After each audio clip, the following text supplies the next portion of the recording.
साथ लगता है? दोनों पुरुष के साथ। ज्यादातर कॉमन उत्तर में ये मिलेगा, ये पुरुष के साथ लगता है। अब अगली लाइन और ध्यान से सुनना। खूब लड़ी मर्दानी वो तो झांसी वाली रानी थी। कितने टाइम पहले मर्द शब्द को किसी ने रानी लक्ष्मीबाई के साथ अटैच किया? पता है क्यों? इसका मतलब मर्द शब्द वर्ग की पहचान नहीं है, वो आपके काम की पहचान है। वो आपके काम की पहचान है, क्योंकि वो 20 किलो का भाला लेके 20 किलो के बच्चे को पीठ पर लादकर दुश्मनों को धूल चटा देती थी रानी लक्ष्मीबाई। इसलिए किसी को लिखना पड़ा, खूब लड़ी मर्दानी वो तो झांसी वाली रानी थी।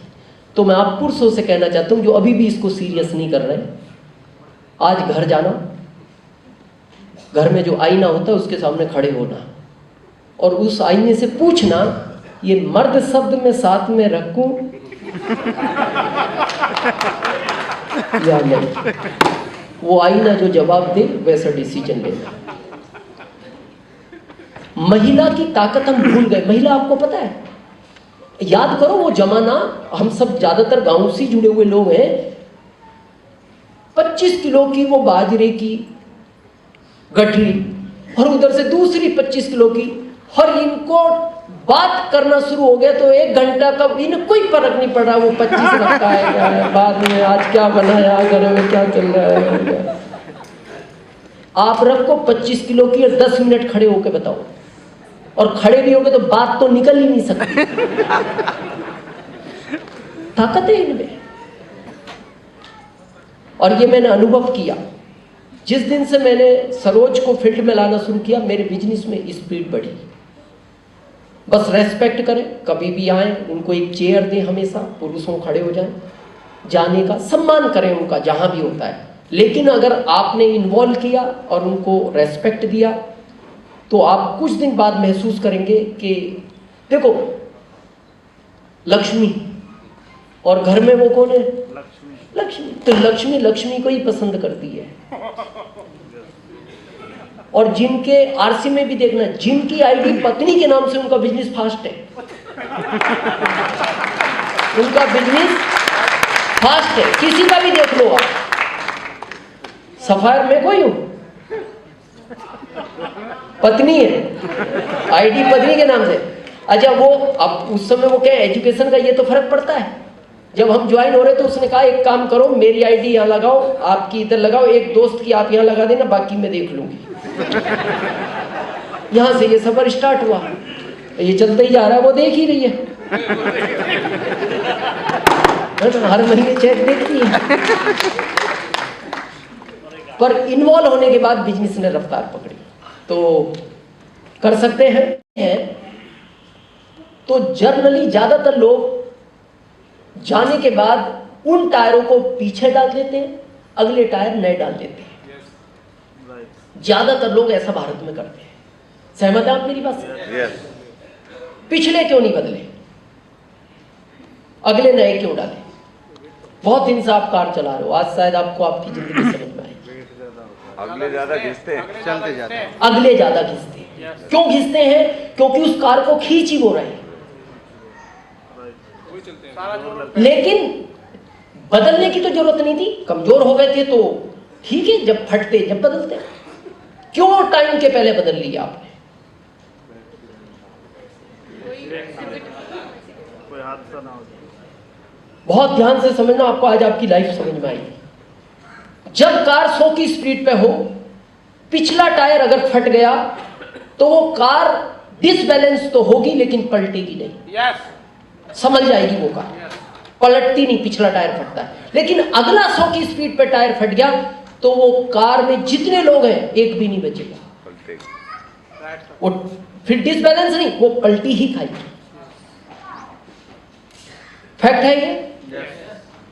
अब अपनी लाइफ याद करो। ये मुखिया उस कार का पहला टायर है,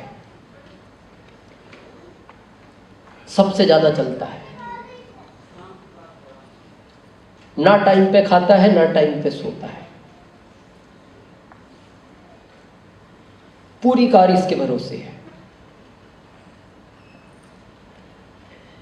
चल ज़्यादा रहा है तो घिसेगा ज़्यादा, घिसेगा जल्दी तो फटेगा जल्दी। इस महामारी में इस कार में ये टायर भी फटे हैं, लेकिन ये कार संभल गई क्योंकि ये पिछले टायर थे सब। इस कोरोना में ये हादसे हुए हैं परिवार में, किसी की पत्नी, किसी का बच्चा, किसी का भाई, लेकिन फिर भी वो कार संभल गई क्योंकि अगला टायर मजबूत था, उसने संभाल लिया इस कार को। लेकिन जिन कारों का ये टायर फटा है वो परिवार आज भी नहीं संभल पाए। इस कोरोना में ऐसे भी हादसे हुए हैं। तो क्या इस दिन का इंतजार है हमें? फिर क्यों सीरियस नहीं है? अभी आरसीएम की आपको ज्यादा सख्त जरूरत है या मेरे को? हमें आपको ज्यादा सख्त जरूरत है रामकिशन जी को। वो इस एज में भी उतनी एनर्जी के साथ आप लोगों के साथ काम करना चाहते हैं। वो ये चाहते हैं मेरे जीते जी ये टायर भी मजबूत हो जाए, ये सारे टायर मजबूत हो जाए। फिर हम क्यों सीरियस नहीं? आपकी अपलाइन आपसे ज्यादा सीरियस है, आपको ज्यादा सीरियस होना चाहिए क्योंकि आपको ज्यादा सख्त जरूरत है आज आरसीएम की।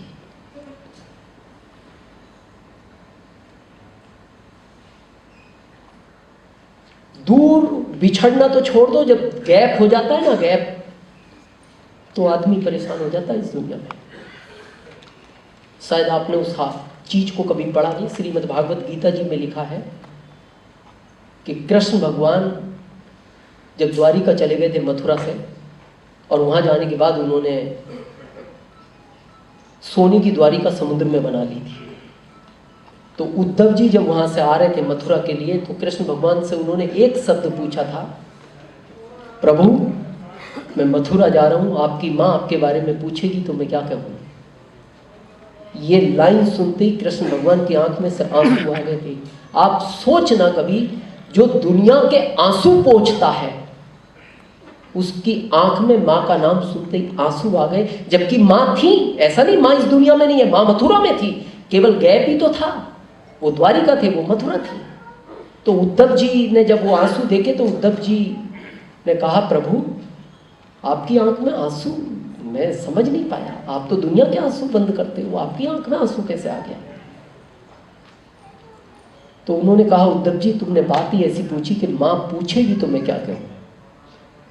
तो उन्होंने कहा, मेरे को किसी बात का दुख नहीं है, मेरे पास द्वारिका सोने की है, मेरे पास काम करने वाले हजारों लोग हैं, मैं बाहर निकलता हूं तो फूल बिछ जाते हैं उसके पहले।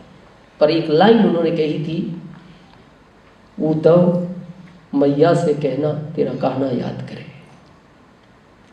कि बस मेरे को माँ की याद बहुत आती है उद्धव जी, बस इसीलिए मेरी आंख में आंसू आ गए। थे दोनों ये, जिनके बिछड़ गए उनका तो छोड़ ही दो क्या होता होगा, पर वो परिवार स्वयं जानता है। तो मैं आपसे एक ही निवेदन करना चाहता हूँ, इस बिजनेस को सीरियस करो। जब तक कि ये टायर घिसता है उसके पहले इस फैमिली की सुरक्षा होनी चाहिए, क्योंकि ये घिस गया फिर इसको फटने से कोई रोक नहीं सकता, और ये फट गया तो इस कार को कोई संभाल नहीं सकता। आपको क्या लगता है पड़ोस कब तक साथ देगा, रिश्तेदार कब तक साथ देंगे? सबके अपने परिवार है, कुछ दिन की एक फॉर्मेलिटी है, रहते हैं साथ ना देते हैं, उसके बाद सब अपने अपने काम पे लग जाते हैं। सिर्फ संभालना ये मुखिया को ही पड़ता है, और मुखिया नहीं है तो वो परिवार संभलता नहीं है। आज कार देखना, उस सीन को याद करना कि ये कार का अगला टायर घिस गया, इस कार की सुरक्षा क्या है? ये बात मेरे को, मैं उस समय बहुत छोटा था, मैं जानता तो नहीं था ज़्यादा। जब मुरादाबाद से हम दिल्ली आ रहे थे और एम्बुलेंस में मेरे फादर को गले का कैंसर हो गया था, उनकी आवाज़ चली गई थी 1 महीना पहले, और उनको ऑक्सीजन लगी हुई थी, लेटे हुए थे, एक बेंच पे हम बैठे थे, पहले मेरी माँ, फिर मैं, और फिर मेरे मामा जी। हर 5-10 मिनट में मेरे पिता मेरे पैर पे हाथ मारते थे और मेरी माँ की तरफ इशारा करते थे। ऐसे में क्या समझेगा एक छोटा बच्चा? ये समझेगा शायद मेरी माँ से कुछ कहना चाहते हैं, क्योंकि आवाज़ तो चली गई। तो मैं मेरी माँ को बोलता था, माँ पिताजी कुछ कहना चाह रहे हैं। तो जैसी मेरी माँ से मैं बोलता, मेरी माँ पूछती थी मेरे पिताजी को क्या हुआ, तो उनकी आंख से आंसू आ जाता था और वो हाथ हिला के ऐसा कह देते थे कुछ नहीं हुआ।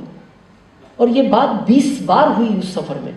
तो मैं ये समझ नहीं पाया, मैं बच्चे ही था उस समय, कि मेरे पिता मेरे को इशारा करते हैं, माँ पूछती है तो मना कर देते हैं, ऐसा क्यों हो रहा है। उसके बाद वो डेथ कर गए, मेरी माँ कोमा में चली गई। मेरे मामा जब वो कोमा से बाहर आती, एक ही बात बोलते थे, बहन सब अच्छा होगा, तुम परेशान मत हो। वो एक ही बात बोलती थी, हमारा सब कुछ खत्म हो गया, अब क्या बचा है, कौन शादियाँ करेगा बच्चों की, कौन खेती करेगा, कौन कमाएगा। मैं जब बड़ा हुआ तो वो मेरे बात समझ में आई। पता है वो मेरे पैर पे क्यों हाथ मारते थे और वो मेरी माँ की तरफ इशारा क्यों करते थे। वो एक ही बात बोलते हैं, क्योंकि उस समय कैंसर एक डरावनी चीज़ थी, आधा आदमी डर से ही मर जाता था। उस समय इलाज नहीं थे कैंसर के, और उनको पता लग गया था मैं बचूंगा नहीं। वो इसलिए मेरे पैर पे हाथ मारते थे और मेरी माँ की तरफ इशारा करके, इसलिए उनकी आंख में आंसू आ जाता था। बोले बेटा मेरे बाद तेरी माँ का कोई सहारा नहीं है, ये शायद अपने आप को संभाल नहीं पाएगी, इसलिए मैं तेरे से कह रहा हूं कि मेरे बाद तेरी माँ का तू ध्यान रखना। उस चीज ने बहुत तकलीफ दी। ठीक है, हम निकले और मैंने इसीलिए इस बिजनेस को बहुत फास्ट किया। वो दर्द था मेरे अंदर कि मेरी माँ कितने टाइम परेशान रही। प्रश्न ये नहीं था पिताजी चले गए, दुनिया में जो आया है वो जाएगा, लेकिन आर्थिक स्थिति बिगड़ गई हमारी, खेती कौन करेगा, हम सब छोटे भाई थे, मामा भी कब तक सहारा देंगे, उनकी एक लिमिट है, उनका अपना परिवार है। जब मैं बड़ा हुआ मेरे को बहुत लोग पूछते थे, दिनेश इतना तेज क्यों करना चाहते हो। मैंने किसी को नहीं बताया, पर मैं क्यों करता था, मैं बस एक ही वो लाइन, मेरे पिता की वो आंख के आंसू मेरे को बहुत परेशान करते थे। और बार बार एक ही चीज अंदर आती थी कि जो मेरी माँ के साथ हुआ है वो मेरी पत्नी के साथ नहीं होना चाहिए, उसको आर्थिक तकलीफ ना आए। और मैंने इतनी तेज किया कि आज मेरी बेटा नहीं, बेटे का बेटा नहीं, यानी मेरा पोता नहीं, पोते का पोता अगर बैठ के खाए तो आरसीब मेरे को इतना दे चुका है। और मैं इसीलिए आपसे कहना चाहता हूँ, सीरियस हो जीवन के प्रति। रामकिशन जी को आवश्यकता नहीं है, संपन्न है वो। सुनील जी को आज ये बड़े अचीवर है। मैं चाहता तो नहीं आता, आज त्योहार भी था, मैं मना कर सकता था पवन जी को। मेरी पत्नी ने भी कहा कि अभी 13 को गुरु पूर्णिमा, मेरे को आश्रम जाना था। मेरी पत्नी ने कहा इस डेट में आपने क्यों मीटिंग दी, नहीं जाना चाहिए था। मैंने उसको एक ही बात कहा, मेरे जाने से अगर एक दूसरा दिनेश चौधरी तैयार होता है तो मेरे को जाना चाहिए।